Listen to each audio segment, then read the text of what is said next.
கிட்டத்தட்ட ஒரு 3 நாட்களாக ஒரு தேவனுடைய பிள்ளை அடிமைத்தனத்திலிருந்து வெளியே வரணும் அப்படின்றத குறித்து ஆண்டவர் பேசிட்டே இருக்கிறாரு. ஸோ இந்த அடிக்ஷன்ல இருந்து வெளியே வருவதற்கு ஆண்டவர் ஒவ்வொரு நாளும் ஒவ்வொரு காரியத்தை ஆண்டவர் நமக்கு சொல்லிகிட்டே இருக்கிறாரு. ஸோ இன்றைக்கு இந்த அடிக்ஷன், அடிமைத்தனத்திலிருந்து வெளியே வர முடியாத சில பாவங்களிலிருந்து ஒரு ஆண்டவருடைய பிள்ளை வெளியே வரணும் அப்படின்னு சொன்னால் மிக முக்கியமான ஒன்று என்ன அப்படின்னு சொன்னால், நம்மை நாமே முயற்சி எடுத்துக்கிறதெல்லாம் அடுத்தது வேற. ஆனால் என்னன்னா, ஆண்டவருடைய பலன் இல்லாமல், கர்த்தருடைய பலன் இல்லாமல் ஒரு தேவ பிள்ளையினால அடிமைத்தனத்திலிருந்து வெளியே வரவே முடியாது. வேதம் சொல்லுகிறது, கர்த்தருடைய ஆசீர்வாதமே ஐஸ்வர்யத்தை தரும், அதனோடு அவர் வேதனையை கூட்டார். நிறைய பேரை நம்ம இந்த குடிகாரர்களுக்கு இந்த குடியை நிறுத்துறதற்கு எப்படி அப்படின்னு சொல்லி பொதுவாக ஒரு மனநல மருத்துவரிடத்துலையோ இல்லை அப்படின்னு சொன்னால் அந்த குடிப்பழக்கத்திலேருந்து விடுதலை கொடுக்கறதுக்கு இருக்கிற அந்த யூனிட்ஸ்கிட்ட போய் இந்த மாதிரி இந்த குடிப்பழக்கத்திலிருந்து வெளியே வர்றதுக்கு என்ன ஐடியா அப்படின்னு கேட்டால் அவங்க என்ன பண்ணுவாங்க அப்படின்னு சொன்னால், உங்களால் ஒரே டைமில் எல்லாம் விடுதலை ஆக முடியாது. அவங்க ஒரு 2 வருஷம் டைம் கொடுப்பாங்க. ஒரு நாள் இந்த மாதிரி இவ்வளோ குடிங்க, அடுத்த வாரத்தில் இவ்வளோ குறைச்சிக்குங்க, அடுத்த வாரத்தில் இவ்வளோ குறைச்சிக்குங்க அப்படின்னு படிப்படியாக கொஞ்சம் கொஞ்சமாக உங்களை குறைச்சிக்கலாம். அதே மாதிரி ஒரு 10 சாக்லேட் அவங்க கையில் கொடுத்துட்டு இந்த மாதிரி அந்த மாதிரி எண்ணம் வரும்போது உடனே அந்த சாக்லேட்டை தூக்கி வாயில் போட்டுருங்க. இந்த மாதிரி குடிப்பழக்கத்திலிருந்து ஒரு மனுஷன் அந்த அடிமைத்தனத்திலிருந்து வெளியே வர்றதற்கு அவங்க என்ன சொல்லுவாங்கன்னா, 1 டே ப்ராசஸ் கிடையாது இது. நீ குடிக்க பழகினது 1 டே ப்ராசஸ் இல்லை. நீ இவ்வளோ பெரிய குடிகாரன் ஆகிறதுக்கு இவ்வளோ டைம் எடுத்திருக்கிற. இத்தனை வருஷமா குடிச்சதை ஒரே நாளில் வெளியே கொண்டு வர முடியாது. அதனால இந்த ப்ராசஸ்ஸாக போகணும் அப்படின்னு சொல்லுவாங்க. ஆனால் ஆண்டவர் அப்படி கிடையாது. ஆண்டவர் அப்படி கிடையாது. ஆண்டவர் ஒரு மனுஷனை குடிப்பழக்கத்திலிருந்து ஆண்டவர் வெளியே கொண்டு வருவதற்கு நீ கொஞ்சம் கொஞ்சமா விட்டுருவ, உன்னை நான் கொஞ்சம் கொஞ்சமா ரெடி பண்ணுவேன் அப்படின்னெல்லாம் கிடையாது. நிறைவான அந்த ஒளி அந்த மனுஷனுக்குள்ள வரும்போது அவ்வளவுதான். வந்த அடுத்த நிமிஷத்துல அது அந்த வாசனையே ஆகாது. அந்த ஏரியா பக்கமே நான் போக மாட்டேன். ஐயோ வேண்டாம், எப்படிப்பா நீ விட்ட, எவ்வளவு நாள்லப்பா விட்ட? ஒரே நாள் தாங்க, ஒரே நிமிஷங்க ஆண்டவர் என்னை சந்திச்சாரு, எனக்கு விடுதலை கொடுத்தாரு, நான் ரெடி ஆயிட்டேன். அப்போ இந்த உலகத்துல இருக்கிற மனுஷனுடைய விடுதலைக்கும் ஆண்டவர் கொடுக்கிற விடுதலைக்கும் நிறைய வித்தியாசம் இருக்குது. நிறைய வித்தியாசம் இருக்குது. பாருங்க, சிலரெல்லாம் அடிமைத்தனத்திலிருந்து வெளியே வருவதற்கு என்னென்னமோ பிரயாசம் எடுப்பாங்க, என்னென்னமோ பிரயாசம் எடுப்பாங்க. இந்த மாதிரி 100 நாள் ஜபம், இந்த 100 நாள் ஜபத்திற்கு கூட நிறைய பேர் கலந்துக்குவாங்க. ஆனா ஒன்று நினைத்துக் கொள்ளுங்கள், இந்த 100 நாள் ஜபத்துல வெறும் உட்கார்றதுனால அந்த அடிமைத்தனத்திலிருந்து வெளியே வர முடியாது. ஆனா என்ன பண்ணணும் அப்படின்னு சொன்னா, ஆண்டவருடைய சமூகத்துல நம்ம ஜெபம் பண்ணணும், அந்த காரியத்திற்காக மன்னிப்பு கேட்கணும், அந்த காரியத்திற்காக ஆண்டவரிடத்துல ஹெல்ப் கேட்கணும். வெறும் நான் என்னமோ 100 நாள் உபவாசம் இருந்துட்டேன், 100 நாள் வார்த்தையை கேட்டுட்டேன், அப்படி கிடையாது. உங்களுடைய பங்களிப்பு, நீங்க எந்த அளவிற்கு ஆண்டவரை இந்த காரியத்திலிருந்து எனக்கு விடுதலை தாங்கன்னு சொல்லி நெருங்குகிறீர்களோ அதுதான் உங்களுடைய விடுதலையாய் மாறும். சிலரெல்லாம் என்னென்னமோ பண்ணிக்கிறாங்க. அடிமைத்தனத்தில் இருக்கிறவங்க கையை கிழிச்சுக்கிறாங்க, காலை தூக்கிட்டு எல்லாம் நிற்கிறவங்க இருக்கிறாங்க, மண்டையை கொண்டு போய் செவத்தில் அடிக்கிறவங்க இருக்கிறாங்க, என்னென்னமோ பிரயாசம் எடுக்கிறாங்க. ஆனால் ஒன்று நினைத்து கொள்ளுங்கள், நம்ம அடிமைத்தனத்திலிருந்து வெளியே வருவதற்கு கர்த்தரை நம்ம தேடாம, ஆண்டவருடைய உதவி இல்லாம, அவருடைய ஹெல்ப் இல்லாம நம்ம என்னதான் பிரயாசம் எடுத்தாலும், என்னதான் மனுஷனுடைய அறிவில் ஓடினாலும் நம்மளால கம்ப்ளீட்டா விடுதலை ஆக முடியாது. எப்பேற்பட்ட காரியமா இருந்தாலும் நான் நம்புறேன், ஆண்டவர் விடுதலையாக்கினார், குமாரன் உங்களை விடுதலையாக்கினால் மெய்யாகவே விடுதலை. குமாரன் உங்களை விடுதலை ஆக்கினால் மெய்யாகவே விடுதலை. கர்த்தருடைய ஒரே சந்திப்பு. அதனால இன்றைக்கு அந்த அடிமைத்தனத்தில் இருக்கிறவங்க, வெளியே வர முடியாத சூழ்நிலையில இருக்கிறவங்க, அப்பா எனக்கு தெரியும் ஒரே வழி இருக்குது, ஒரே வழி இருக்குது. எந்த மனுஷனையும் பிரகாசிப்பிக்கிற ஒளி, ஒரே ஒளி, அது இயேசு கிறிஸ்து மட்டும்தான்.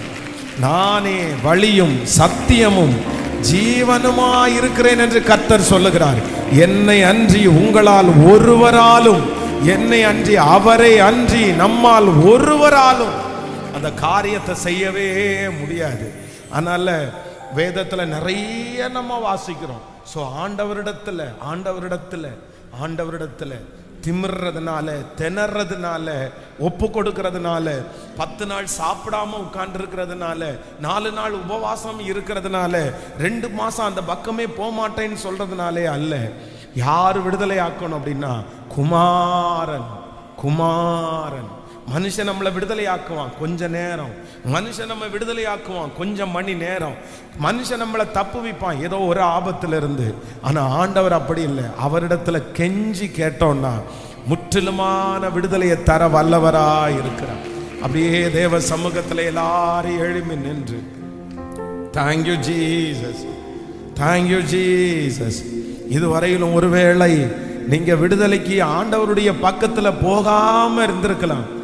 ஆனா இன்னைக்கு அந்த பெரும்பாடுள்ள ஸ்திரீயை போல ஒரு வாஞ்சையாய், ஒரு விசுவாசத்தோடு கூட, ஒரு நம்பிக்கையோடு கூட, ஆண்டவரே எனக்கு வேற வழியே இல்லை, மருத்துவர்களால் அந்த மனுஷி எவ்வளவு கஷ்டப்பட்டாலோ அதே போல இந்த அடிமைத்தனத்திலிருந்து வர்றதுக்கு நான் எவ்வளவோ கஷ்டப்பட்டாச்சு.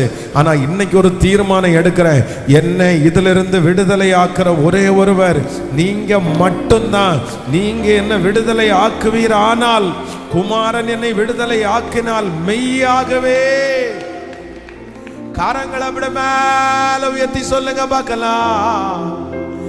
பலந்தாருமே சத்தமாய், பலந்தாருமே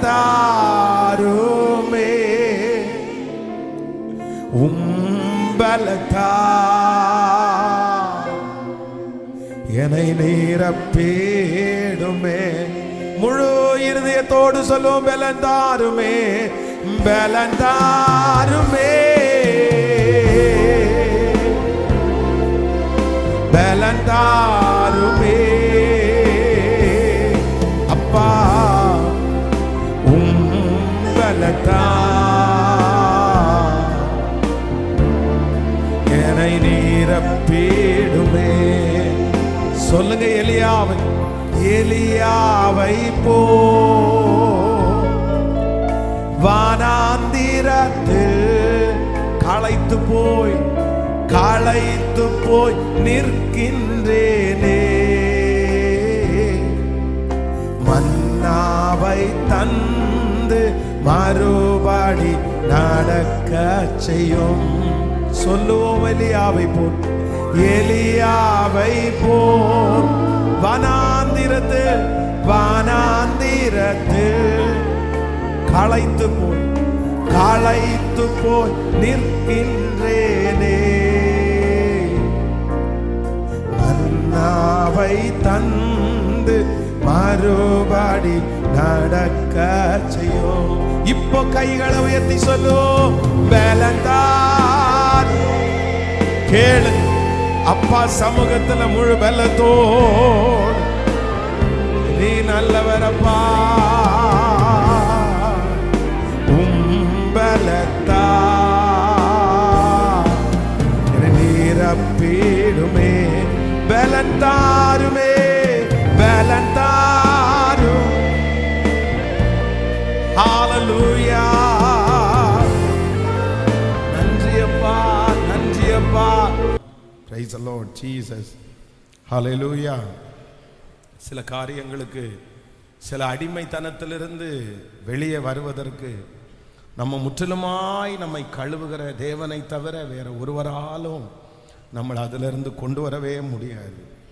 அதனால சிலதெல்லாம் கழுவணும் அப்படின்னு சொன்னா நம்ம அவரிடத்துல நம்முடைய வாழ்க்கையை ஒப்பு கொடுத்து நேரத்தை செலவு பண்ணி அவருடைய ஈசோப்பினால் நம்மை கழுவி சுத்திகரிக்கிறவர். ஹல்லேலூயா, ஆமென்.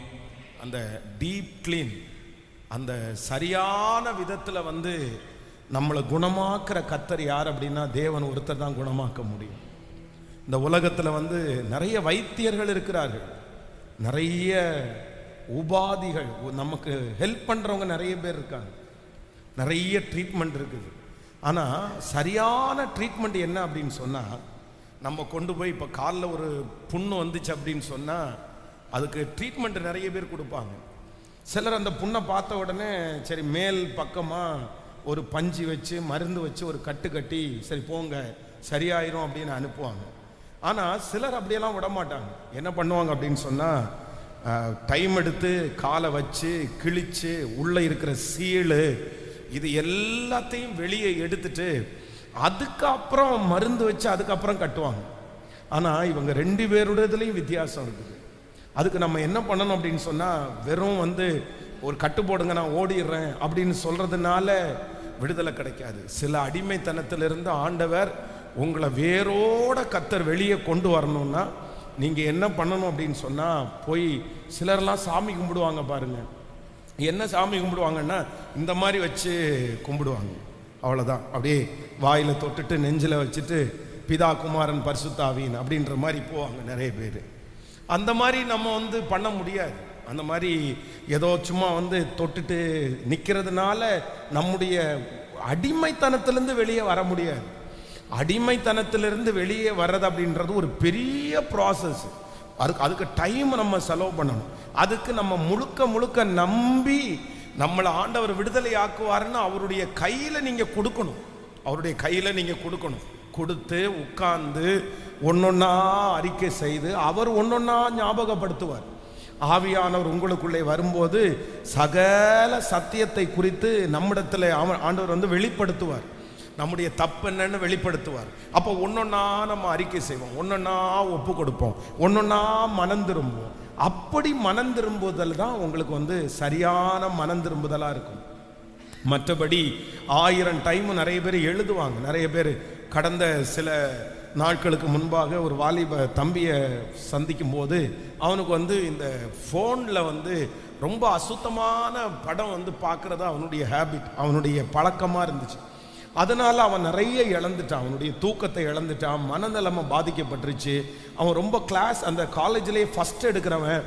அவனுடைய படிப்பு அவனால் படிக்க முடியலை. அதனால் எதிர்காலத்தை குறித்து ரொம்ப பயமாகி எப்படியாவது நான் அதுலேருந்து வெளியே வரணும்னு நினச்சவன் நிறைய அவன் முயற்சி எடுத்திருக்கிறான்.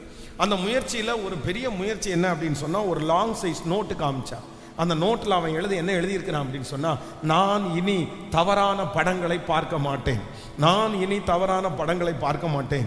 எத்தனை டைம் எழுதியிருக்கிறான்னா, அவன் கிட்டத்தட்ட 5000 டைம் எழுதியிருக்கிறான். 5000 டைம்ஸ் ஒரு நோட் எடுத்து 5000 டைம் நான் இனி படம் பார்க்க மாட்டேன்னு எழுதியிருக்கிறான். இந்த மாதிரி பார்க்க மாட்டேன் அவன் எடுத்து காமிச்சு சொல்றான், இந்த 5000 டைமும் நான் எழுதிட்டு அதுக்கப்புறம் என்னன்னா அதைத்தான் போய் பார்க்கிறேன், என்னால கண்ட்ரோல் பண்ண முடியல. எத்தனையோ முயற்சி எடுக்கிறான். அப்போ நான் என்ன சொன்னேன்னா, நீ எவ்வளோ நேரம் அதுக்காக ஜெபம் பண்ணேன்னு கேட்டேன். இல்லை டெய்லி இந்த மாதிரி காலைல எந்திரிச்ச உடனே இந்த மாதிரி பார்க்கக்கூடாதுன்னு ஒரு 2 நிமிஷம் ஜெபம் பண்ணுவேன், 5 நிமிஷம் ஜெபம் பண்ணுவேன். அப்போது நான் என்ன சொன்னேன்னா, அது எல்லாத்தையும் தூக்கி போட்டுரு, உன்னுடைய முயற்சி எல்லாத்தையும் தூக்கி போட்டுரு.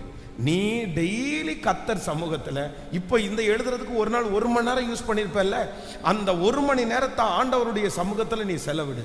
என்னை கழுவுங்கப்பா, என்னை கழுவுங்கப்பா, என்னை கழுவுங்கப்பா. 3 months 3 மாதம் கண்டினியூவா நீ இந்த ஜபத்தை மட்டும் டெய்லி காலையில் ஏறடி. இப்போ ஒரு 3 months தாண்டி அவன் ஒரு அற்புதமான ஒரு சாட்சி சொன்னான். பாஸ்டர், ஆண்டவர் என்ன முற்றிலுமாய் அதிலிருந்து கர்த்தர் என்ன வெளியே கொண்டு வந்தார்.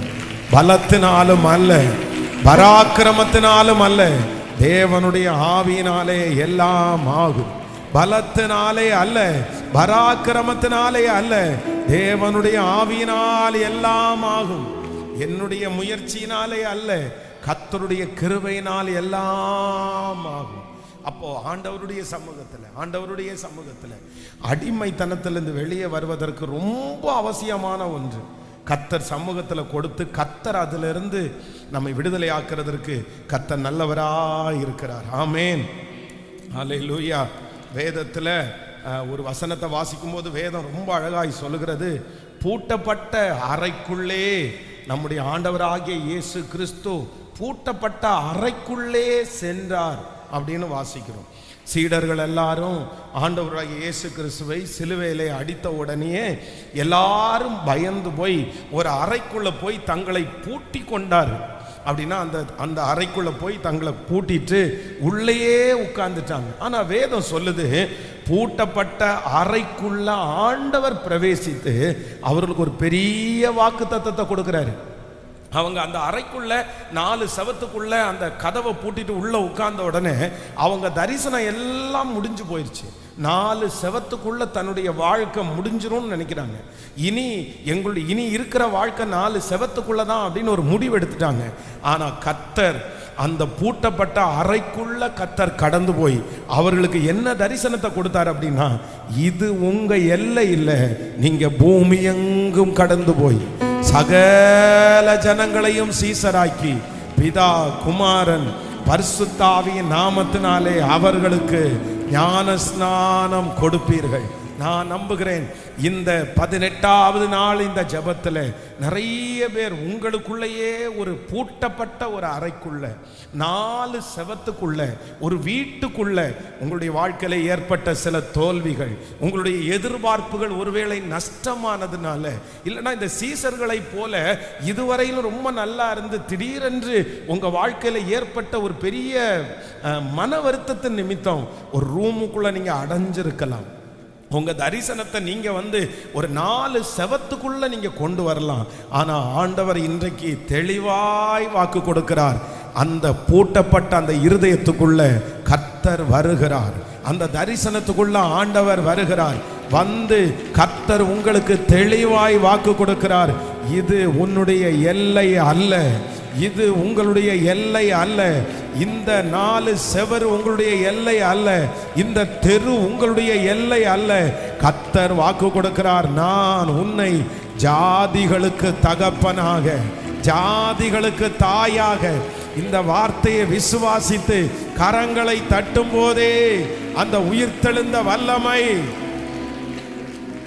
அந்த உயிர்த்தெழுந்த வல்லமை நம்மை முழுவதுமாய் மூடிக்கொள்ளுகிறது. ஹல்லேலூயா. சில நேரத்தில் அப்படிதான் சூழ்நிலை நம்மளை என்ன பண்ணும் அப்படின்னு சொன்னா, ஒரு அறைக்குள்ள கொண்டு போய் வச்சு நம்மளை பூட்டிடும், அப்படியே க்ளோஸ் பண்ணிடும். நம்ம பார்க்கும்போது நம்முடைய எல்லைகள் நமக்கு ரொம்ப குறைவாய் தெரியும், நம்முடைய தரிசனங்கள் நமக்கு குறைவாய் தெரியும். ஆனால் ஆண்டவர் அப்படி அல்ல. எவ்வளோ பெரிய ஆச்சரியம் பாருங்களேன். சீடர்கள் அந்த ரூமுக்குள்ள கதவை அடைச்சிட்டு அவங்க யாராவது உள்ள போய் உங்க ஃபியூச்சர் என்ன, உங்க எதிர்காலம் என்னன்னு கேட்டால் என்ன சொல்லுவாங்க? அவங்க ஒரே ஒரு வார்த்தை தான் சொல்லுவாங்க, தெரிலப்பா, எனக்கு எதுவுமே தெரிலப்பா. ஆனா ஆண்டவராகிய இயேசு கிறிஸ்து அவர்களோட இருக்கும்போது உங்களுடைய எல்லை என்ன அப்படின்னு கேட்டா அவரை கேளுங்க, அவருக்கு தெரியும். அவர் எங்களை நல்லா கொண்டு போயிடுவாரு. அவர் போற இடத்துல எல்லாம் நாங்க போவோம். அவர் எங்களுக்கு பெரிய பிரகாசமுள்ள ஒரு எதிர்காலத்தை வச்சிருக்கிறாரு. இப்போ அவர்கள் நம்பி இருக்கிற அந்த நம்பிக்கை போச்சு. ஆண்டவர் அடிக்கப்பட்டுட்டாரு, அடக்கம் பண்ணப்பட்டப்பறன்னு தெரிஞ்ச உடனே அவங்க அத்தனை பேர் ஒரு ரூமுக்குள்ள போய் அடைஞ்சிட்டாங்க. அதான் வேதம் சொல்லுது. நீங்கள் யோவான் எழுதின சுவிசேஷத்தினுடைய 20ஆம் அதிகாரத்தினுடைய 19வது வசனத்தை வாசிக்கும் போது, வாரத்தின் முதல் நாளாகிய அன்றைய தினம் சாயங்கால வேளையிலே சீடர்கள் கூடியிருந்த இடத்தில் யூதர்களுக்கு பயந்ததினால் கதவுகள் பூட்டி இருக்கையில் இயேசு நடுவே நின்று உங்களுக்கு சமாதானம் என்றார். அந்த இயேசு, அந்த ஆண்டவர் இன்றைக்கு யாரெல்லாம் அந்த பூட்டப்பட்ட அறைக்குள்ள இருக்கிறீங்களோ, ஹல்லேலூயா, உங்க இருதய கதவு பூட்டப்பட்டு இருக்கலாம். உங்களுடைய இருதயத்தில் இருக்கிற அந்த தரிசனம் ஒருவேளை பூட்டப்பட்டிருக்கலாம். பாஸ்டர், வேற யாருக்காகவும் இல்லை, இந்த வார்த்தை எனக்காக தான். கடந்த நாட்களில் ஏற்பட்ட தோல்வி, கடந்த நாட்களில் வந்த அவமானத்தினால, கடந்த நாட்களில் வந்த நஷ்டத்தினால, அந்த வியாதியினால நான் ஒரு பூட்டப்பட்ட அறைக்குள்ள நான் இருக்கிறேன். என்னுடைய எல்லாத்தையும் நான் குறைச்சிட்டேன். அவ்வளோதான். எனக்கு ஒரு பெரிய கேள்விக்குறி மட்டும்தான் எனக்கு முன்னாடி நிற்குது. எனக்கு எதுவுமே தெரியல, என்னுடைய ஃபியூச்சரை பற்றி எதுவுமே தெரியல, என்னுடைய வாழ்க்கையை பற்றி எதுவுமே தெரியல, எங்கே கொண்டு போய் விடும் அப்படின்னு எனக்கு தெரியல, இனி என்ன செய்ய போகிறேன் அப்படின்னு தெரியல. ஆனால் நான் விசுவாசிக்கிறேன், அந்த தேவனாகிய கர்த்தர் இன்றும் ஜீவிக்கிறார். அவர் உங்களுக்காக தீர்க்க தரிசனமாய் ஒரு வார்த்தை சொல்லுகிறார். அந்த பூட்டப்பட்ட அறைக்குள்ளே வருவார். ஆனால் இன்றைக்கு உங்க இருதயத்துக்குள்ளே கர்த்தர் வந்து ஒரு பெரிய வெளிச்சத்தை கொடுத்து, ஒரு பெரிய விசாலத்தை கொடுத்து, நீ போக வேண்டிய தூரம் வெகு தூரம், நீ பண்ண வேண்டிய பிரயாணம் இன்னும் நிறைய இருக்குது. கைகளை உயர்த்தி நம்புற ஆண்டவரே சொல்லுங்க. முழு பலத்தோட அப்பாட்ட சொல்லுங்க, நான் நம்புறேன் ஆண்டவரே. முழு பலத்தோட எல்லாரும் ஏசப்பாட்ட சொல்லுங்க, நான் நம்புறேன். நான் உங்க வார்த்தையை நம்புறேன் ஆண்டவரே. நான் உங்க வார்த்தையை நம்புறேன் ஆண்டவரே. சொல்லுங்க முழு பலத்தோடு. எனக்கு ஒரு தரிசன எல்லையை கர்த்தர் விரிவாக்குங்க. எனக்குள்ள வாங்க ஆண்டவரே. அந்த நம்பிக்கையை தாங்க ஆண்டவரே. அந்த விஷனை இன்னைக்கு எனக்கு தாங்கப்பான்னு உங்க சத்தம் மேலோங்கி கேட்கட்டும். ஹல்லேலூயா, ஹல்லேலூயா. கர்த்தர் நல்லவர். ஆமென். சோ இன்றைக்கு ஆண்டவருடைய கிருபையினால், கர்த்தருடைய தயவினால் ஆண்டவர் நமக்கு கொடுக்கிற வாக்குத்தத்த வசனத்தை நம்ம எல்லாரும் சேர்ந்து நம்ம வாசிக்க போகிறோம். எல்லாரும் எடுத்துக்கொள்ளலாம். 1 சாமுவேலின் புஸ்தகம் 30வது அதிகாரத்தினுடைய 8வது வசனத்தை நாம் எல்லாரும் சேர்ந்து வாசிக்க போகிறோம்.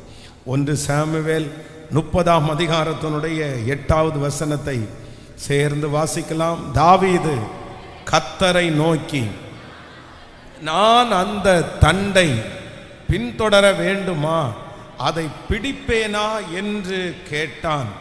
அதற்கு அவர், அதை பின்தொடர், அதை நீ பிடித்து சகலத்தையும் திருப்பி கொள்ளுவாய் என்றார்.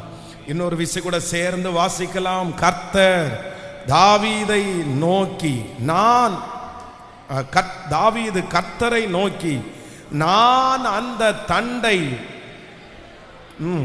அதை பின்தொடர வேண்டுமா, அதை பிடிப்பேனா என்று கேட்டான்.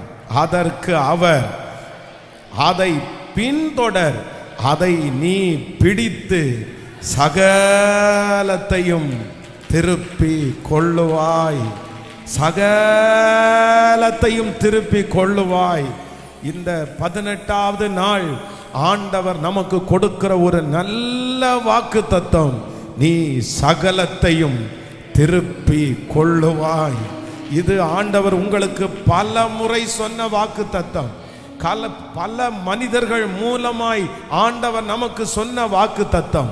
நான் நம்புகிறேன் இந்த ஜெபம் முடிய முடிய நீங்க எதெல்லாம் இழந்தீர்களோ, எதெல்லாம் உங்களை விட்டு போய்விட்டதோ, இனி வராதுன்னு எதெல்லாம் நீங்க நினைச்சிருக்கிறீங்களோ, கர்த்தர் வாக்கு கொடுக்கிறார். நீ இழந்த அனைத்தையும் சகலத்தையும் கர்த்தர் திருப்பி கொள்ள வைக்க போகிறார். நீங்க இழந்த சந்தோஷம் உங்களுக்கு திரும்பி வரும். உங்களுடைய சமாதானம் திரும்பி வரும். நீங்க இழந்த சரீர பலன் உங்களுக்கு திரும்ப வரும். அந்த மரியாதை உங்களுக்கு திரும்ப வரும். கர்த்தர் வாக்கு கொடுக்கிறார். நீங்க இழந்தது ஒன்று கூட குறையாமல் சகலத்தையும் நீ திருப்பி கொள்ளுவாய். இது ஆச்சரியமாக இருக்கும். நீங்க நினைக்கலாம், நான் திருப்பி கொள்ளுவேன். உண்மைதான், நான் நம்புறேன். நான் இழந்தது எனக்கு திரும்ப கிடைக்கும். ஆனா நான் இழந்தது இவ்வளவுதான் எனக்கு திரும்ப கிடைக்கும். இது திரும்ப கிடைக்காது. நான் இழந்த சந்தோஷத்தை ஆண்டவர் எனக்கு ஆனா திரும்பி தருவார். ஆனா நான் இழந்த பலன் எனக்கு திரும்ப கிடைக்குமா? அந்த மாதிரி ஒன்று எனக்கு கிடைக்குமா? அந்த நான் இழந்து போன அந்த இடத்துல கிடைக்குமா? அது மாதிரி இல்லையே. ஆனா வேதம் சொல்லுகிறது, யோசேப்பு என் வருத்தங்கள் யாவையும் என் தகப்பன் வீட்டையும் கர்த்தர் மறக்கும்படி பண்ணினார். அப்பாவை போல ஒரு அன்பு செலுத்துகிற, அப்பாவை போல ஒரு நேசம் காமிக்கிற ஒருத்தரை அந்த ஊர்ல அவனால பிடிக்கவே முடியாது. அந்த மாதிரி ஒரு சூழ்நிலை அவனுக்கு எவ்வளவு கொடுத்தாலும், எத்தனை உயர்வு கொடுத்தாலும், யார் கொடுத்தாலும் அந்த அளவிற்கு அந்த இடத்தை யாருமே ஃபில் பண்ண முடியாது. அந்த சூழ்நிலையை யாருமே சரி பண்ண முடியாது. அது என்னைக்கு நல்ல என்ன வேணாலும் சரி பண்ணிடலாம்ப்பா, ஆனா இந்த வடுவை ரெடி பண்ண முடியாதுப்பா. அது என்னைக்குனாலும் உடம்புல இருக்கும், அதை மாற்ற முடியாதுன்னு சொல்லுவாங்கல்ல. அந்த மாதிரி யோசேப்பனுடைய வாழ்க்கையில இது ஒரு வடு மாதிரியே இருந்துச்சு. இந்த ஏரியாவை யாருமே சரி பண்ண முடியாது அப்படின்னு தான் அவன் நினைச்சான். ஆனா கர்த்தர் அந்த வடுவை மறக்கிற அளவிற்கு ஒரு புதிய ஆசீர்வாதத்தை கர்த்தர் தந்தார். அந்த தேவன் இன்றும் ஜீவிக்கிறார். இந்த சத்தத்தை கேட்டு கொண்டிருக்கும் போது ஆண்டவர் உங்களுக்கு பதில் சொல்லுகிறார். ஆமே, நீ சகலத்தையும் எதெல்லாம் திரும்பி வராது என்று நினைத்தீர்களோ அந்த காரியத்தையும் கர்த்தர் திரும்ப கொடுக்கிறதற்கு கர்த்தர் வல்லவர். ஹல்லேலூயா, ஹல்லேலூயா. இக்காலத்து பாடுகள் இனி வெளிப்பட போகும் மகிமைக்கு ஒப்பிடத்தக்கது அல்ல. வனாந்தீரையில் களைத்து நான் சோர்ந்து போகும் நேரங்களில், வனாந்தீரையில் களைத்து நான் சோர்ந்து போகும் நேரங்களில், நேசரின் சத்தம் என்னை தேற்றிடும், நேசரின் சத்தம் என்னை தேற்றிடும், என் வாழ்வு செழித்திடுமே, என் வாழ்வு செழித்திடுமே. பாடும். வனாந்தீரையில் களைத்து நான் சோர்ந்து போகும் நேரங்களில், வனாந்தீரையில் களைத்து நான் சோர்ந்து போகும் நேரங்களில். ஹல்லேலூயா. ரொம்ப அழகான ஒரு பாடல். செங்கடல் எதிர்த்து வந்து பங்கம் வந்துடாமல் அங்கு பாதை ஒன்று கண்ணில் தெரியுதே, விடுவிப்பார் ஆண்டவர், நல்குவார் புதுபலன், தடுத்திடும் சத்துருக்கள் அழிந்து மாழுவார், நீ சகலத்தையும் திருப்பி கொள்ளுவாய். நேபுகாத் நேச்சரை குறித்து வேதம் சொல்லுகிறது. கொஞ்சம் அவருடைய மனசுல பெருமை கொள்றாரு. அப்படின்னா மேலே தான் கட்டின அந்த பில்டிங்க்கு மேலே போய் நின்றுட்டு சுற்றி இருக்கிறது எல்லாவற்றையும் பார்த்துட்டு, இது நான் கட்டின மகா பாபிலோன் அல்லவா அப்படின்னு அவருடைய இருதயத்தில் ஒரு சின்ன பெருமை வருது. அந்த பெருமை வந்த உடனே வேதம் சொல்லுது, நீ மனுஷனிலிருந்து தள்ளப்பட்டு நீ மிருகங்களைப் போல இருப்பாய், பனியிலையும் வெயிலையும் நீ அப்படியே இருப்பேன்னு பைபிள் சொல்லுது. அதே போல அவனுடைய மனசுல இருந்து நினைச்ச உடனே அவன் ஒரு மிருகமா மாறிடுறான். கழுத்துல ஒரு கயிறை கட்டி அவனை கொண்டு போய் வெளியில கட்டிடுறாங்க. நகமெல்லாம் வளர்ந்துருச்சு. இதுவரைக்கும் 2 காலில் நடந்த அந்த மனுஷன் இப்ப 4 கால்களால நடக்கிறான். அவனுடைய முடியெல்லாம் ரொம்ப குறைவா இருந்துச்சு. இப்ப ஆனா நிறைய முடி அவனுக்கு வளர்ந்துருச்சு. மிருகங்களை போல முடி வளர்ந்துருச்சு. அவனுடைய நகமெல்லாம் வளர்ந்துச்சு. அவனுடைய முகத்தினுடைய தோற்றம் எல்லாம் மாறிடுச்சு. எப்படி இருக்கும் பாருங்க. ஒரு ராஜா, அதுவும் டாப் மோஸ்ட் பெரிய ராஜா, திடீர்னு இதுவரைக்கும் வந்து ராஜாவா இருந்தவர் திடீர்னு இப்படி மிருகமா மாறிட்டார்னா எப்படி இருக்கும்? அப்போ எல்லாரும் அவரை வழியில அந்த இடத்துல கட்டும்போது சார் எப்படி இருந்தார்? நேற்றைக்கு ராஜா, போன வாரத்துல ராஜா, போன மாசத்துல இவர் ராஜா, ஆனா இன்னைக்கு பாருங்க இவர் மிருகமா மாறிட்டாரு. எல்லாரும் வேடிக்கை பார்க்கறதுக்குன்னே நிறைய பேர் வந்தாங்க. ஆனா அந்த மனுஷன் மேலே இருக்கிற அந்த காலம் மாறிடுச்சு. அந்த தண்டனையின் காலம் நிறைவேறிடுச்சு, முடிஞ்சிருச்சு. முடிஞ்ச உடனே இப்போ மிருகத்திலிருந்து திரும்ப மனுஷனா மாற்றப்படுகிறான். வேதம் சொல்லுகிறது, அவன் மனிதனாய் மாற்றப்படும் போது அவன் இழந்து போன எல்லாம் அவனுக்கு திரும்ப வந்துருச்சு. ஆமேன். இதுவரையிலும் அவனுடைய மந்திரிமார்கள் எல்லாம் இதுவரையிலுமே வந்து அந்த மனுஷனை மிருகமா தான் பார்த்தாங்க. மனுஷன்லேருந்து தள்ளப்பட்டு மிருகமா பார்த்தாங்க. ஆனா அந்த மனுஷங்க இதுவரைக்கும் அந்த மந்திரிமார் மிருகமா பார்த்தவங்க அவர் சரியாயிட்டு வந்ததுக்கு பிறகு அவரை மிருகமா பார்க்கல, அவரை யாராதான் பார்த்தாங்கன்னா ராஜாவாய் பார்த்தார்கள். நான் நம்புறேன் கர்த்தருடைய பிள்ளையே, இந்த சத்தத்தை கேட்கிற யாராவது ஒருத்தர் பெருமையினால ஒருவேளை நீங்க கீழே விழுந்திருக்கலாம். ஆண்டவர் கொடுத்திருக்கிற ஆசீர்வாதத்தை சரியா உங்களால கையாள தெரியாம நீங்க எல்லாத்தையுமே இன்னைக்கு இழந்து போயிருக்கலாம். நீங்க சொல்லலாம், நான் தான் பாஸ்டர் காரணம், என் பெருமையினால தான் நான் என் பலவீனத்தை இழந்தேன், நான் இந்த மாதிரி தப்பு பண்ணி தான் நான் இந்த மாதிரி காரியத்தை இழந்தேன், எனக்கு இந்த இழப்புக்கு காரணம் வேற யாரும் கிடையாது, நான் தான் காரணம். ஆனா எல்லாத்தையும் நான் இழந்துட்டு நான் நிக்கிறேன். இதே தெருவில் ஆண்டவர் என்னை நல்லா வச்சாரு. இந்த சொந்தத்துக்கு முன்னாடி ஆண்டவர் என்னை ரொம்ப நல்லா வச்சாரு, என்னை கனப்படுத்தினாரு, எனக்கு எல்லாத்தையும் ஆண்டவர் கொடுத்தாரு. ஆனால் என்னுடைய சொற்ப மதியினம், என்னுடைய சொற்ப பலவீனம் என்னை ஒன்றும் இல்லாமல் இந்த லெவலுக்கு ஆளாக்கிருச்சு. எல்லாரும் என்ன கிண்டல் பண்ணுறாங்க, எல்லாரும் என்ன வித்தியாசமாக பார்க்குறாங்க, எல்லாரும் என்ன குறைவாக பார்க்குறாங்க. ஆனால் மறுபடியும் நான் அந்த இடத்தை பிடிப்பேனா? மறுபடியும் அவங்க எல்லாம் என்னை ஏற்றுக்க முடியுமா? கர்த்தர் இன்றைக்கு வாக்கு கொடுக்கிறார், உங்க மேல மேல இருக்கிற அந்த தண்டனையின் காலம் சீக்கிரமாய் மாறி போகும். இந்த 100 நாள் ஜெபம் முடிகிறதற்குள்ளே கர்த்தர் உங்களுக்கு இறங்க போகிறார். ஆண்டவர் உங்களுக்கு இறங்குவார், உங்க குடும்பத்திற்கு இறங்குவார். மறுபடியும் நீங்கள் ராஜ சமூகத்திற்கு போவீர்கள். மறுபடியும் உங்கள் தலையின் மேல் அந்த கிரீடம் வைக்கப்படும். மறுபடியும் கர்த்தர் அந்த இடத்துல உங்களை உயர்த்துவார். ஹல்லேலூயா. மறுபடியும் எந்த ஜனங்கள் உங்களை அப்படி உயர்ந்த இடத்துல பார்த்தாங்களோ மறுபடியும் அதே கனம் உங்களுக்கு மீண்டும் கொடுக்கப்படும். ஆமென். எத்தனை பேர் விசுவாசிக்கிறீர்கள்? நகோமியை குறித்தும் அப்படிதான். நான் நிறைவுள்ளவளாய் போனேன், இப்பொழுது நான் குறைவுள்ளவளாய் திரும்பி வருகிறேன். எல்லாத்தையும் நான் இழந்துட்டேன். என் கணவர் எனக்கு திரும்பி கிடைப்பாரா? என் பிள்ளைங்க எனக்கு திரும்பி கிடைப்பாங்களா?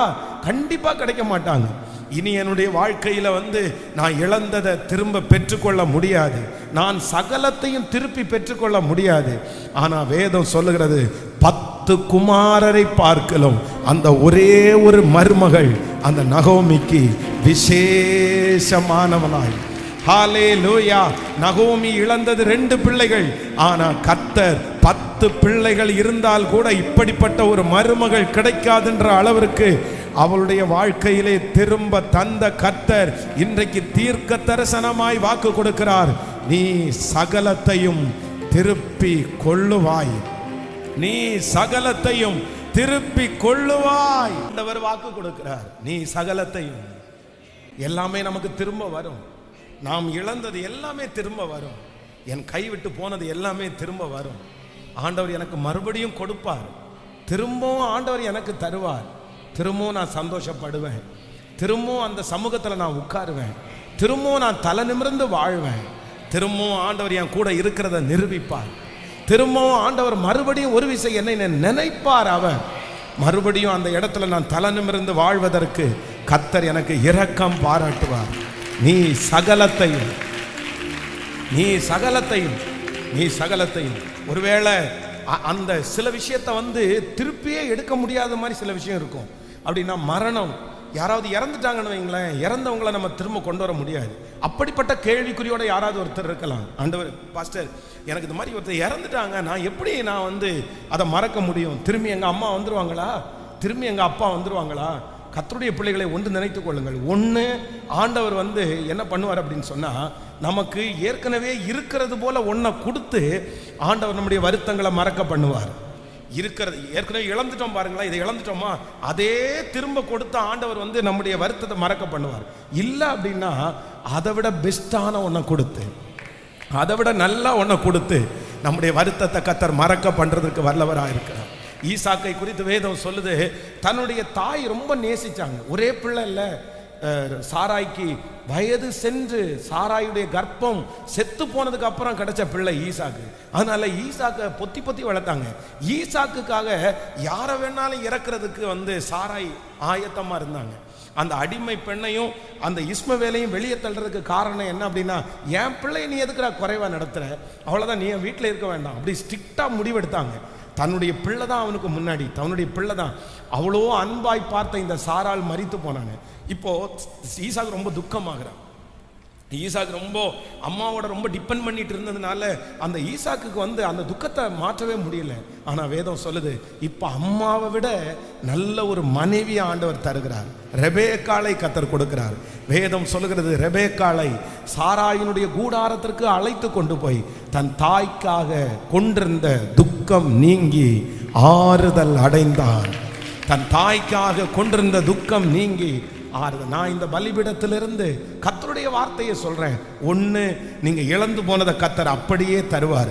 இல்லை அது மறுபடியும் உங்களால் கொடுக்க முடியாதாதா, அதை விட பெஸ்டான ஒன்றை கொடுத்து அந்த துக்கத்தை மறக்க பண்ணுவதற்கு நம்புறவங்க கைகளை மட்டும் மேலே தட்டி, இது நடக்கும், இது ஆம் என்றும், இது ஆமேன் என்றும், இது அப்படியே நடக்கும், நீ சகலத்தையும் திருப்பி கொள்ளுவாய். ஆமென்.